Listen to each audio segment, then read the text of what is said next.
Always the best way to keep everybody's attention is to stand between them and food. I apologize for that, and I will keep it very short. As was mentioned, I do have a commitment that was made previously, and I couldn't really ask them to wait for me to show up. I am, as mentioned, employed by the Ministry of Community Safety and Correctional Services, and my core job is as a probation and parole officer. There are a number of issues that we see on a daily basis now as we see the impact of the economic downturn. Some of the ministries that I represent include community and social services, parks and recreation, where we are having a real battle going right now. We also deal with outside agencies like addiction services.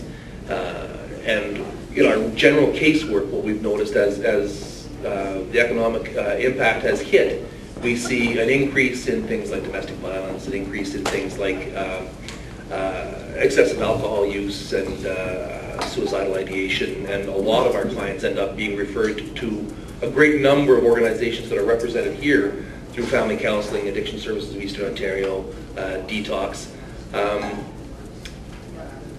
At the same time, what we have gotten from the employer, our employer is obviously the Government of Ontario, is a commitment that came out in December to reduce the public service by 3,500 jobs. So while social services, while that social safety net that was created years ago becomes more and more important for more and more people, we are going to be reducing resources and the people to do those jobs.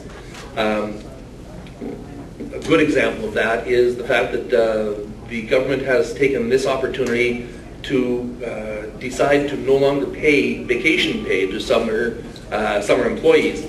All of the students that are hired from across the province, they have an exemption to the Employment Standards Act. They have traditionally always paid vacation pay, but they decided that now, when money is short, what they're not going to do is pay the students. Walmart has to pay them, McDonald's has to pay it, every other employer in the province has to pay it, but the Government of Ontario has an exemption to that. We've also seen a situation where services are being cut back. The parts of the St. Lawrence decided that they were going to reduce their the workforce. I believe it was, Vivian, was it May they announced it, or earlier? I think it was late April or early May they announced they were going to have massive layoffs or lack of recall, and it has resulted in some incredible hardships. I spent the day today with one of my brothers in OPSU, who has been a ministry employee seasonally with the parks for 25 years. He was not recalled, and strangely enough, at a stage 2 hearing, they said that you don't have the right to grieve your dismissal because we fired you. That kind of logic is absolutely disgusting. This is an individual who's in his mid-50s and may very well have ended his working career. And while he is now in a situation to turn to social services, to look for guidance and retraining and that kind of thing, the government is cutting back on those resources.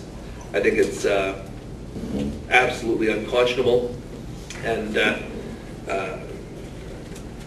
unbelievably immoral and hard-hearted decision when the government can assist people and have traditionally assisted people in times of need. Now, at our time of greatest need in the last few years, they're saying no to everyone. They're saying no to the public, they're saying no to their employees, and they're reducing the number of people who are going to be helping you in your communities.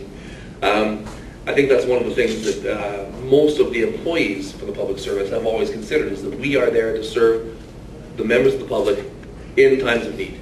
And now we're being told you don't have the resources or the people to do that any longer.